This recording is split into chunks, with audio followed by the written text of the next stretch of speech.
Hola, ¿qué tal? Reciban un cordial saludo. Mi nombre es Yariana Farroñán García y en esta oportunidad estaré acompañada de mi compañera Fernanda Calle Villalobos, la cual me apoyará en la explicación de una de las principales cuestiones dentro de la teología de la Iglesia Católica. Así es, me estoy refiriendo a los sacramentos. Hola Fernanda, vamos a iniciar con la primera pregunta. ¿Has escuchado alguna vez hablar de los sacramentos? Hola, ¿qué tal, Yariana? De hecho, sí he escuchado hablar de ellos, pero no recuerdo con exactitud cuáles eran. ¿Tú crees que puedes recordármelos, por favor? Por supuesto, los sacramentos son 7 y se dividen en sacramentos de iniciación cristiana, sacramentos de curación y sacramentos de servicio a la comunidad. El primer grupo, es decir, los de iniciación cristiana, se encuentran conformados por el bautismo, por la comunión o también llamada Eucaristía y por la confirmación. En el segundo grupo, es decir, en los sacramentos de curación, se encuentran la penitencia o también llamada confesión y la unción de los enfermos. Y por último, el tercer grupo, que son los sacramentos de servicio a la comunidad, el cual se encuentra conformado por el orden sacerdotal y el matrimonio. Ah, ok, Yariana, muchas gracias por ayudarme a recordarlos. Pero me gustaría saber qué son exactamente los sacramentos. Bueno, Fernanda, para responder a tu pregunta, debo decir que los sacramentos son signos sensibles que nos permiten encontrarnos con Dios. Bueno, ¿y a qué me refiero con eso? Es que Dios, al ser espíritu puro, no es sensible, pero para manifestarse lo debe hacer mediante lo sensible, mediante algo que se pueda ver, oler, tocar, entre otros. En este caso, el signo más manifestativo de Dios es la creación del hombre. Al crearnos a su imagen y semejanza, manifiesta su presencia. Me entiendo, Yariana, pero ¿para qué es que sirven estos sacramentos? ¿Solo para manifestarnos la existencia de Dios o hay alguna otra razón? No solo para eso, los sacramentos han sido instituidos con la finalidad de santificar al hombre mediante la gracia. Pero, ¿qué es la gracia? La gracia es el don divino que nos ha regalado Dios y es justamente a través de esta por la cual se pretende alcanzar la santificación.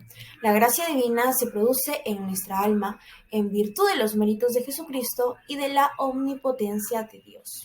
Ok, entonces se podría decir que la gracia es un don sobrenatural, ¿no? Porque se nos viene dada de Dios, pero que Él lo hace a través de las realidades materiales, ¿verdad? Así es, Fernanda, existen dos tipos de gracia, la gracia actual y la gracia habitual. Vamos a ver un poco de qué se trata. Bien, mientras que la gracia actual es aquella que Dios nos la da en el acto y es un hábito operativo en el momento que necesitamos ayuda de Dios, la gracia habitual, por su parte, es aquella que está impregnada en el ser y nos hace ser hijos de Dios. Los dones no son merecidos por méritos propios, sino por el misterio pascual, el cual consiste en la muerte y resurrección de Jesucristo, quien murió para salvarnos. Ya, pero, o sea, la gracia ha de llegar al hombre necesariamente a través de los sacramentos, ¿verdad? No necesariamente, puesto que la gracia puede llegar por otros medios. Dios puede comunicar su gracia de manera puramente espiritual. Sin embargo, debido a la naturaleza corpórea y espiritual del hombre, convenía la institución de los sacramentos. Ya, pero tengo otra duda. ¿Todas las personas debemos recibir todos los sacramentos? ¿Es eso cierto? No, no todos los sacramentos son necesarios para cada persona, pero sí todos los hombres tienen necesidad de recibir alguno de ellos para salvarse. Ah, claro, es por eso que dicen que los sacramentos actúan comunicando siempre la gracia, ¿no?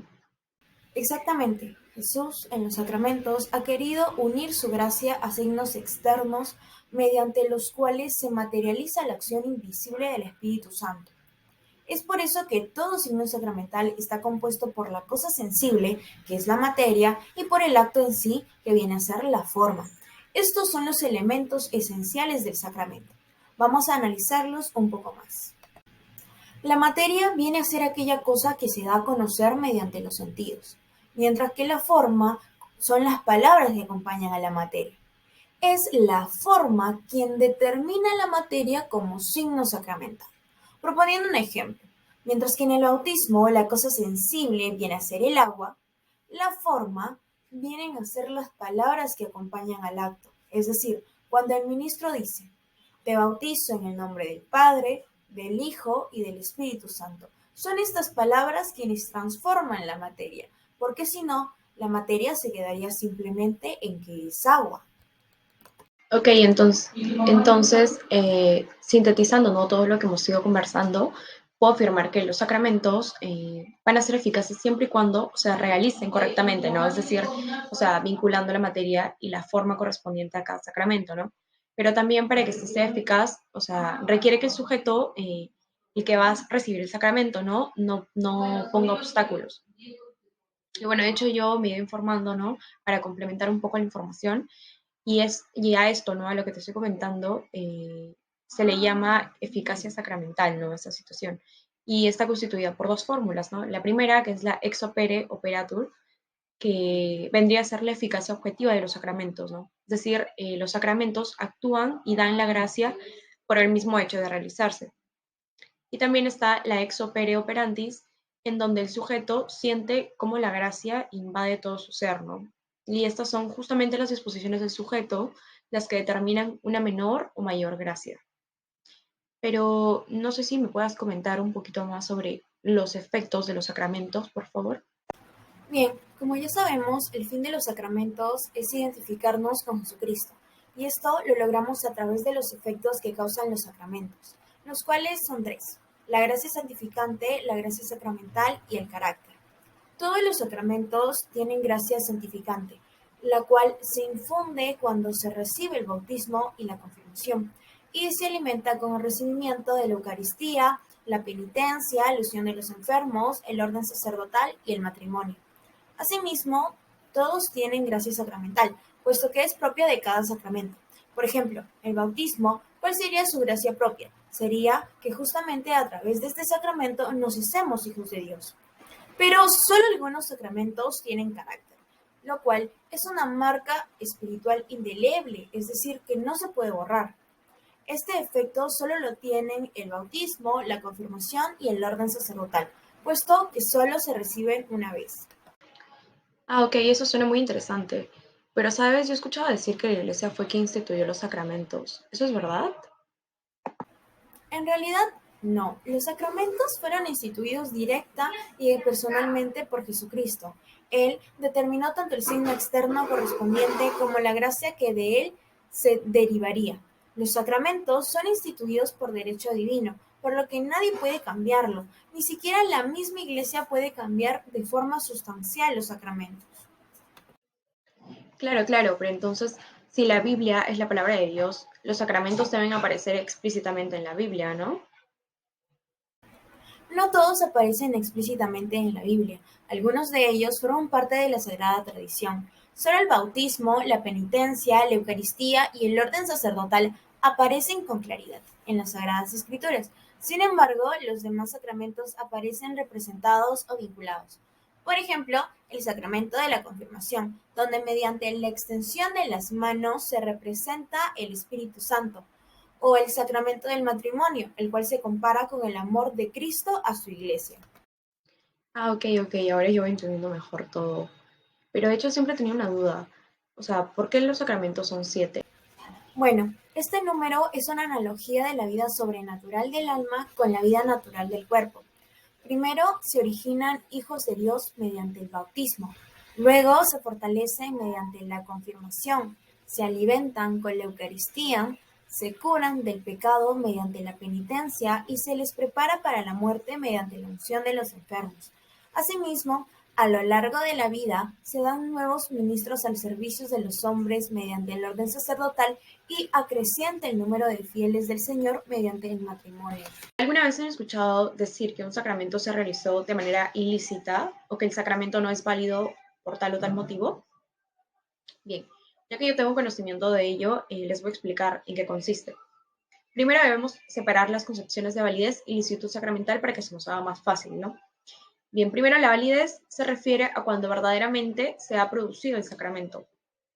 Ilicitud se refiere a que este sacramento ha sido recibido con todas sus condiciones y que por tanto produce todos sus efectos. Para que se entienda mejor voy a plantear un ejemplo. Cuando un padre sancionado por la iglesia bautiza a un niño de emergencia, este vendría a ser un sacramento válido y lícito porque el ministro, es decir, el padre, a pesar de estar sancionado, tiene la voluntad de bautizar. Poniendo otro ejemplo, cuando una persona obliga a otra a casarse, ese sacramento va a ser inválido e ilícito, ¿no? Por el mismo hecho de que no ha habido pleno consentimiento. Ahora bien, nos preguntamos, ¿cuál es el rol que asumen las personas cuando reciben los sacramentos? Los roles que asumen son dos, el rol de ministro y el rol de sujeto. En primer lugar, el ministro es aquella persona que otorga los sacramentos, siendo el ministro principal de todos ellos Jesucristo. Por ejemplo, en el bautismo, el ministro puede ser un obispo, el sacerdote, los diáconos o, en caso de emergencia, puede ser cualquier persona que tenga disposición para bautizar. El sujeto es la persona que recibe los sacramentos. Por ejemplo, en el bautismo, el sujeto es cualquier persona que no está bautizada y que quiera recibir el sacramento. Para terminar, nos preguntamos, ¿qué son los sacramentales? Los sacramentales son signos sagrados que se significan y se obtienen por mediación de la Iglesia unos efectos principalmente espirituales. Vienen a ser las cosas o las acciones a las que la Iglesia otorga eficacia espiritual, como por ejemplo el agua bendita, la cadena bendecida, un cuadro bendecido o las bendiciones a personas, entre otros. Bien, ya para culminar, es importante recalcarles que debemos tener en cuenta que los sacramentos no son lo mismo que los sacramentales. La diferencia entre estos radica principalmente en que los sacramentos han sido instituidos directamente por Jesucristo, es decir, hubo institución divina, mientras que los sacramentales son instituidos por la Iglesia, es decir, hubo institución eclesiástica. Además de que los sacramentos son signos de gracia y los sacramentales son signos de la oración de la Iglesia que disponen para recibir la gracia y los efectos de los sacramentos. Y bueno, eso sería todo. Muchísimas gracias y hasta una próxima oportunidad.